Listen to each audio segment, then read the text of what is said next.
Hello, this is Dr. Angelique Millette. I'm a pediatric sleep consultant and a parent educator. I'm going to speak with you today about the transition from crib or family bed to a child's bed.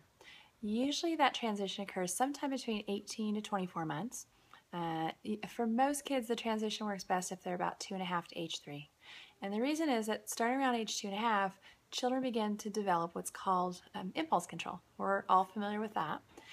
Impulse control helps them remember to stay in bed, so that if they were to transition from the crib to the family bed, they would actually remember to stay in their bed, or at least they'd be coaxed to or reminded to, using a couple different ways. Sometimes rewards, sometimes a sleep book, sometimes activities like using a great activity that I use a lot with families called pretend play.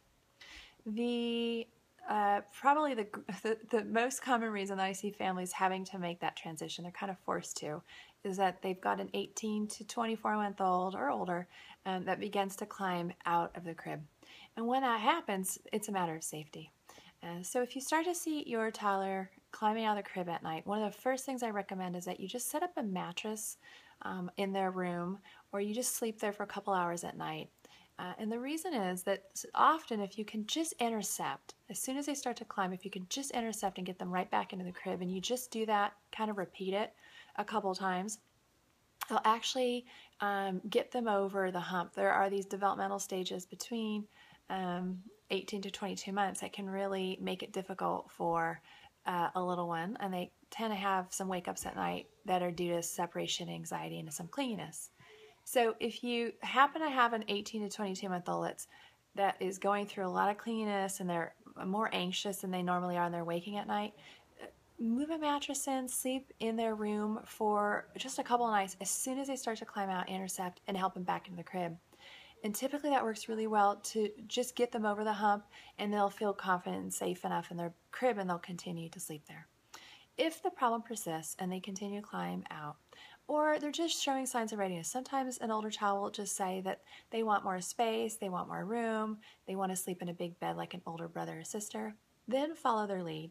And I like to introduce a new bed and keep the crib in the room. And a way to do that is to just set up the new bed in the room with the crib there, and start to do a bedtime routine on the new bed, like reading books, cuddling, jammies, snuggling with your little one, but still put them in the crib when it comes to sleep time. You can do that for a week, and then once you've spent a week getting them used to getting the bedtime routine in their new bed, then just start to sleep them in the new bed and remove the crib from their room.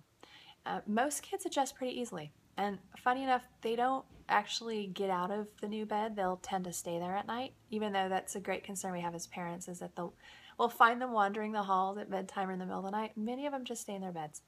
Sometimes you do have to put their toys away and put them in the closet or put them in another room.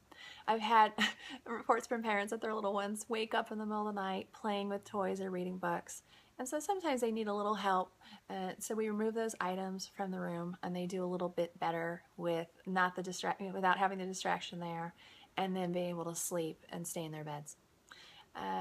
Typically, I do a little bit of an exercise called pretend play. This is a fun exercise to do, where you would just put your child's snuggly items and stuffed animals to sleep in their new bed, and pat them and shush the little stuffed animal and say you're safe in your new bed, and your body's good at sleeping in the new bed. Go to sleep, a little stuffed animal, and just do a little it's just a little bit of a pretend play is what I call it. But basically what it does is you're modeling the sleep that your child's going to do in their bed using the stuffed animal. It actually can help kids prepare for sleeping in the bed. Give it some time. Obviously, this is a big transition, but it's one that kids do. They can just easily get used to sleeping in the new bed and having the extra space. And the last thing I'll leave you with is that if your child's feeling a little insecure about the change, and they're needing a little bit more of your attention at night, it's perfectly reasonable to move in closer and be responsive. It's a big part of the work that I do with families, is really encouraging parents to respond as needed to their child. And if you need to, set up a mattress by your child's new bed, and you can sleep there for a couple hours at night. And then over the course of a couple nights to a week, begin to move further away from your child's side at night, so that after about 3, 4, 5, up to 7 nights, you've moved completely out of your child's room. And it's a nice way to ease them into the new space with having you right there. So I hope you've enjoyed some of the information that I've shared with you today. I do have webinars available online, and please join me for one of my upcoming toddler sleep classes. Thanks so much.